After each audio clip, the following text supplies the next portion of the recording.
Salut, bienvenue dans Exploration dans le monde imaginaire avec François Cayenadon. Voici un conseil essentiel. Tout d'abord, bienvenue en 2026, mon premier vidéo de l'année. Donjon Dragon, c'est un jeu qui est collaboratif. Le maître sert à arbitrer les règles et à poser certains défis. Il y a des défis qui viennent par les joueurs.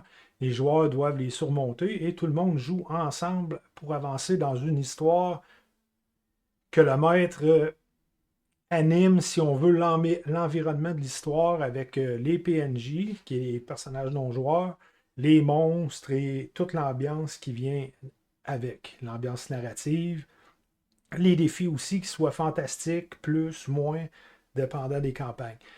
Le conseil essentiel, si vous êtes un nouveau maître de jeu, autant qu'un ancien maître de jeu, c'est rallier le groupe ensemble toujours.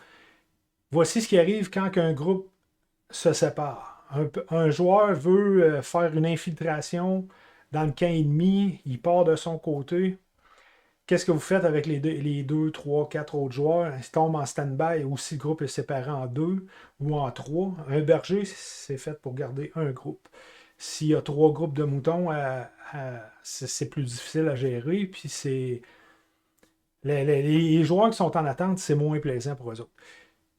Donc, pour le bien de la partie, c'est bien de rallier tout le monde ensemble. S'il y en a un qui est loin, ce qui va arriver, s'il y a des dangers, il y en a un qui va dire: Je peux-tu faire un jet de perception des fois que j'entendrais du bruit, que je peux y venir à l'aide?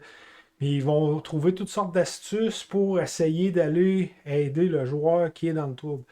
Fait qu'il y a une seule façon d'éviter ça, c'est de rallier tout le monde ensemble. Le groupe doit être présent ensemble. Voici un outil que je propose qui peut vous aider à, à mieux gérer cette situation-là, c'est l'utilisation de personnages non-joueurs. C'est pas juste des donneurs de quête, les personnages non-joueurs, ou des marchands, ou quelqu'un qui répond à un besoin quand les personnages arrivent en ville.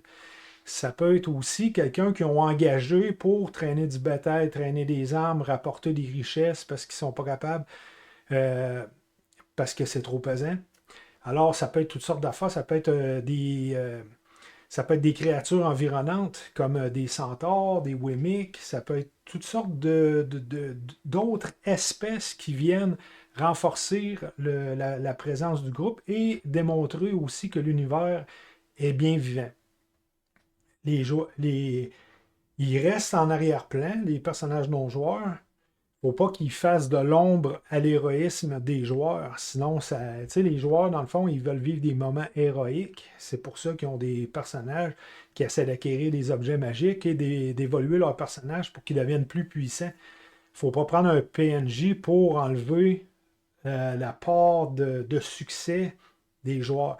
Ils sont un peu plus en retrait, mais par contre, ils peuvent soumettre une idée de temps à autre, quand c'est bien placé, pour aider à focusser le groupe ensemble à continuer vers l'objectif et la destination finale de la mission, de l'objectif à atteindre ou de la quête à accomplir.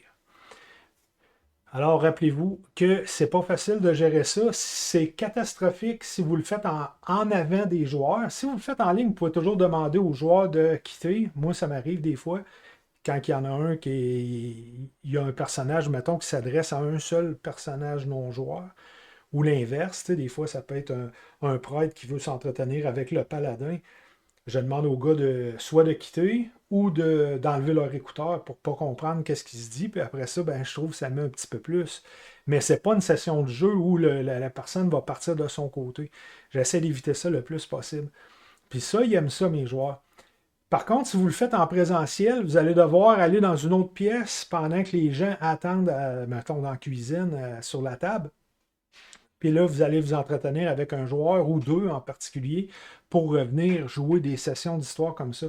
Pire que ça serait de le jouer, un groupe séparé en deux, devant toutes les autres. Alors que c'est sûr que là, la problématique que je décrivais un peu plus tôt va arriver. Hey, je veux aller l'aider, j'ai entendu du bruit, un coup d'épée, quelque chose. Puis, tu sais, vous allez avoir plus de défis à gérer.